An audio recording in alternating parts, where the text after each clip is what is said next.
nalage na pudo we ti pon ko phu pa le kwa yita ka so ti pha ko ti ko wa no pudo we ti mo ko ti chu lo ka ya tho li ba sa na ki do ti le yi me nya ri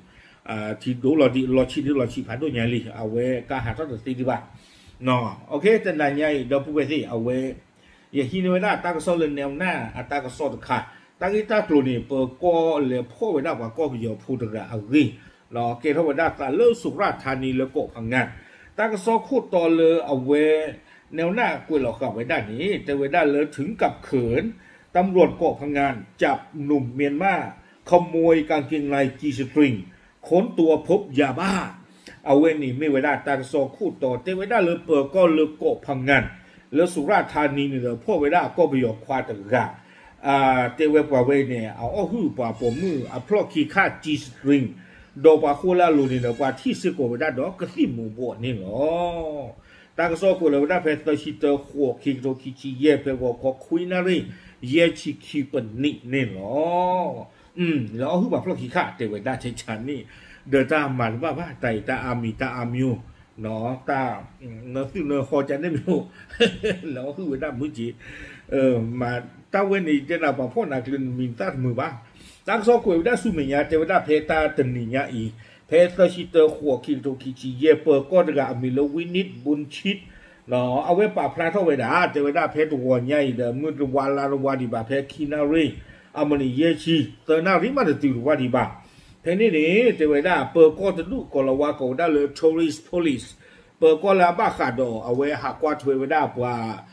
ให้หาลูกเวเลยอยู่กับด้านนักท่องเที่ยวที่พระเปก็นี้และตาลโกพังงานสุราษฎร์ธานีเอาไว้พ่อไว้ได้สอทองลูดกะอาสาวขี้ชิขวนนี่ไม่บอกก็ไปยอผู้เนาะบาตาพ่อคลุนี่เดเลยเอาไว้ตาลโกพังงานวิบล้อเนี่ยว่าพ่อคลุสิโกไว้ได้ดอกก็ที่หมู่บัวดอกพลอกขี้ข้าบ่พูดบีเตไว้ได้อุไว้ได้ละเทิดผู้นี่หรอเอาไว้เนี่ยไม่ตั้งสอคู่ต่อพลายชั่วโมงจิจานี่กูเองโดนไว้ได้ดีอีเตไว้ได้ตั้งที่ตั้งตัวเนี่ยเกล้าตาจิจาอีเตไว้ได้เลยtourist police เลิกเกาะพังงานเนาะแต่เลิกเกาะพังงานนี่เด้อเอาไว้ที่ต่อเดิมภูเก็ตที่ต่อเดิมพัทยาที่ต่อภาคนี้หรอเนาะที่ต่อเดิมเกาะสมุยที่ต่อภาคนี้หรอไม่ตลอดเลยป่าที่กูก็เลยหาลูกไปชุ่มหาป่ากอลาวากอลาซูตรูเลยหาอามาเอาคนแต่ตอนนี้อู้ดอกเปิดก็ลองชอตดูอีเลยก็ป้ากวาดถวยไปได้ป่าให้หาลูกเวที่ต่อภาคนี้เนาะดอกเปิดก็ที่ต่อภาคก็บ้าไม่ป่าเลยก็ตัวเองหลีกลงบ้าจีไม่ยันที่มันเกี่ยว tourist police ตีบาแพ้ tourist police เอาไว้อาหารข้าตาเลยมึงขี่มึงหนาเชิงโตขานี่เด้อเอาไว้เลชข้าไปได้ตาเลิกโกไปได้บ้านท้องศาลาหมู่ที่1ตำบลเกาะพังงานอำเภอเกาะพังงานเนาะเลือสุราษฎร์ธานีเพนนี่เด้อสุเวดากาโอท่อข่าวไปได้มีมลาแล้วมึงหนาพอหาข้าตาโดเพนนี่ขานี่เจอไปได้ที่บ้านไปได้ปลาตะกะเนาะแพ้สุเวหาข้าตาขานี่ที่บ้านไปได้ปลาตะกะอาหารแล้วมึงหนาคอโลกาที่ต่อเดิมปว่าตมีปว่าอยู่ก็บาดเตเวนอติญาเวดาอมีเลิกขี้เนี่ยอมีเลิกสอทองรู้หาเวดาละมือหนาคอเลิกขี้นาริบเล่บุทอเลยเตนาริเนี่ยเทตกาลอตัวเมลาเวที่เวดาเปิดก็อากาบแล้วนี่นะเวหักลีนอเตเวนอมาคลีนอคนที่บนเนี่ยตาเลิกเก็บเวตันลีที่เนี่ยเปิดก็ควายหน้าผ่านไงดูที่เราเปิดก็เดินจี้ยันนี่บอลนี่เนี่ยตาก็มากก็บอกเวทมีอากูแต่เราปลูเวลยัดเดือดปันกาเปิดก็ลูที่บอกพ่อคือสวาเตเวเนาะป่าพ่อทงลูคือสวาทงลูเนี่ยเอาก่อนเนาะตั้งซอป่าพ่อคือตอนนี้ป่าเนี่ยเขาขี้ขวนเนี่ยป่าอยากตั้งซอก๋วยได้จานี่เนาะวิบล้อนี่ตั้งซอนี่เตเวได้จิตใจอีกถึงไม่เลยป่าพ่อไปได้ทงลูเดือคลือตบล้อนี่เนาะป่าคูไปได้ลาเท่าบุญเนี่ยเด้อป่าที่ไปได้บ๊อบบี้เอาไว้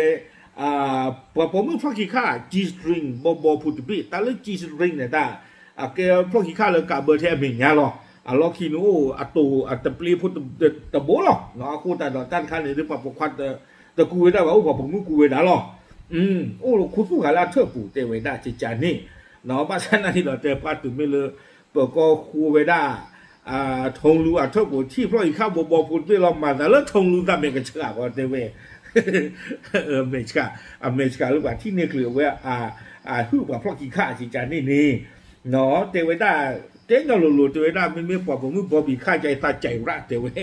ตอนนั้นยังวัฒนาลูกปอบคีว่าเอาวัฒนาอุตบะอากดีอากาอามยมอนอตอนนอใจปอบมืออาชีกาข้าอีกการแล้วพวกกินข้ากะวิบล้อนี้ตะการที่ว่าเปิดก็เตวได้เลยว่าเวนี่เด้อนอปาคูคู่ขาไม่ได้ก็ที่หมู่บัวเลอะอัเธอเลอะอัลลอคีตะเพื่อสิโกวิบล้อนี่เด้อว่าที่กว่าไม่ได้ทงลูนี่บ้ามตัดดิเลเนาะน้ำมานาที่เปิดก็เราน้ำบ้ามมาคลีเท่านั้นคนดูพลนมาจี้เบื่อนี่ยาเนี่ยอาณาทงลูเตเวดาตอบว่าเพราะตนไม่มีหนังสือเดินทางกลัวเจ้าหน้าที่ตรวจค้นเนาะเตเวดาเลยตาลีตาเลตุบาเตเวเลตาแฮนนึเลยอยู่ก็มาเขามีแฮนนึเลยอัตบ้าตาตุตาโซบานี้ตาบ้าโยเลยกว่ากับพ่อตาคูแต่ตาจีเวนี้เตเวดาซึ่งขณะที่พูดคุยนายทองลูได้แสดงมีท่าทางพิรุษพูดจาวกไปวนมาเราเพปว่าตีกว่าตีดอทองลูเชิงโตคานิเดอเวเตตาโคคีกันดีกันดาเนาะที่จะได้ว่าบ้าหัวโตคือเราคีเป้โพสเตอร์เป้โพจิจานี่ที่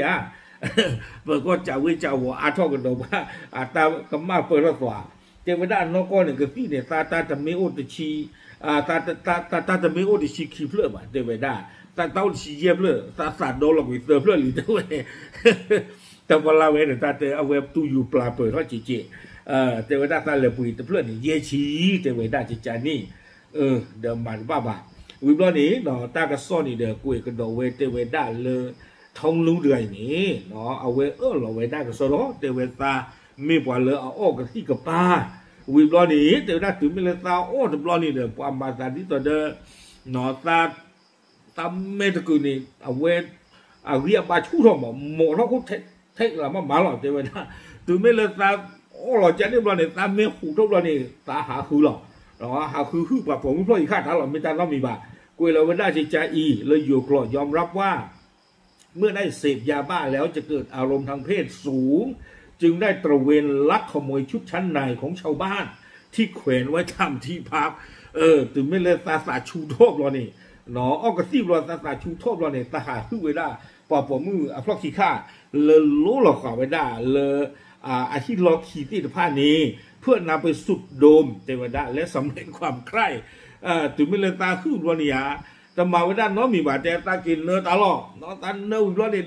อาจีรป่าเนี่ยเนื้อไว้ได้เว้นป่าเขาเนี่ยสุดเลยรู้หรอเทวดาน้องสุดละตาวิดิจูนี่แต่ว่าตนาจะเอาจีเลยจ้าเลยเขาเลยดูบุญพี่เนาะมาไม่ได้จะนี้หรอเทวดาวิบล้อนี้เทวดาโดยตนจะตระเวนนอนตามที่สาธารณะไม่มีบ้านพักเป็นหลักแหล่งเฮ้ยกว่าเว้ยว่าโฮมเลสเราเหมือนกว่าเว้ยเดอะโฮมเลสอะไรคือจีไปเลยออกกันที่ออกป่ะเนาะแต่ไม่ได้เลยตาเวเนี่ยตาเรามีร่องเงินเราที่เราเฉียดรูปะตาหามีเลยสาลาปูเลือกเล็กกับปอเลือกเล็กกับปลาเนาะเลือกผักที่ผ้าอาปูตาหลอดเตเวอาโคตาตอนนี้เดตาเราตากเลยหลอดที่เราเฉียดรูปะบ้ามดูโคตาเลยเฮตาคอมเลยตามไม่ปล่อยเลยเฮนูเราเลยอยู่กอปูเตเวได้วิบล้อนี้เตเวเล็ดได้อาศัยกันลักขโมยเพื่อหาเงินไปซื้อยาบ้ามาเสพเทวดาตาลูกตาจีเลยตาเหลือปุ๋ยออกที่กับตอนนี้เนี่ยไม่ได้เลยตาหามือตาคู่ตาเลยเนี่ยที่เจเลยอีที่เจเทเวนอนนี่เราจีบเราเลยตาเหลือปุ๋ยออกที่เจจานี่นี้วิบล้อนี้เด้อเจ้าหน้าที่ตำรวจชุดจับกุมจึงได้ควบคุมตัวนายทนลูมายังหน่วยบริการตำรวจท่องเที่ยวเกาะพังงานอะไรไม่วิบล้อนี้เด้อเปิดก็ที่ผ้านี้เราพ่อเวลาสอทองลูเดืออีเกี่ยวกับเวลาลาเปิดก็รู้วิบล้อนี้เนาะเทวดาเลยอัตตากรรมะเลยไปที่อันนี้เดิมมีเวลาปวดตะเลยอุดอกระซี่กระโซก็เวลาเลยกระซี่ถ้าเลิกเอาเวยาบ้านี่มีเวลาตากรรมะกระซี่กระโซเลยกับป่าเวลาเลยนอริเตอร์เนาะนอริเตอร์อาคูตาตอนนี้เดิมมีเวลากระซี่กระโซแล้วอุดอตากรรมะลูเนาะเลกมาตาสุราโซวิบลอนีเดสุเมียตะคานี้เป็นบุคคลต่างด้าวเข้ามาในราชอาณาจักรโดยไม่ได้รับอนุญาตเนาะไม่ปว่าเริ่มแต่ไม่ปว่าก็โจเต้ผู้เลแฮนูเลยอยู่ก็อุดรลิอุตะโนตมีบ้าเนาะวิบลอนีเดเจเวดาบ้าตาเชื่ออ๋อเลเปิดก็รู้ดีต่อเด้อปว่าก็โลเบโลกัวพ่อก็ดอสุเมียตะปะตอนี่เนาะตากซ้อนนี่กูได้ถือเพลนี้หรอไม่ตากมาเลยคือว่าเพราะขี้ข้าหรือ แต่ที่เรียกว่าเหี้ยวทักมาบ้านนะบ้านบ้าบ่าเพราะข้าพูดที่เนี่ยบ่พูดเนาะตานี่หรือปลาเราไว้ได้เอาไว้อาชีพกูหรือว่าทุกว่าไว้ได้ตะกูดอกกระติมูบัวเอาไว้ได้แต่ชีคิเพลบ่บีบ่พูดตะบี้ดอกฟงตะเพลแล้วอเมญญาเป็นว่าพ่อคันนี่เด้ตากว่าจะได้เนาะเด้อปลาอาดีอากาศมาสามีหรอพอไว้เนี่ยไม่ว่าโฮมเลสหรอที่ตอนนี้ยิเตหรอเนาะโอเคเอาไว้นี่เด้อไม่ว่าได้ทงลูเนาะปลาก็ไปอยู่พูดตะกะอาริยากลุหรือบ้าตาพ่อคลุหรือสุราษฎร์ธานีนี่หรอปลาพลาดที่งานตมุนกดเทหรอW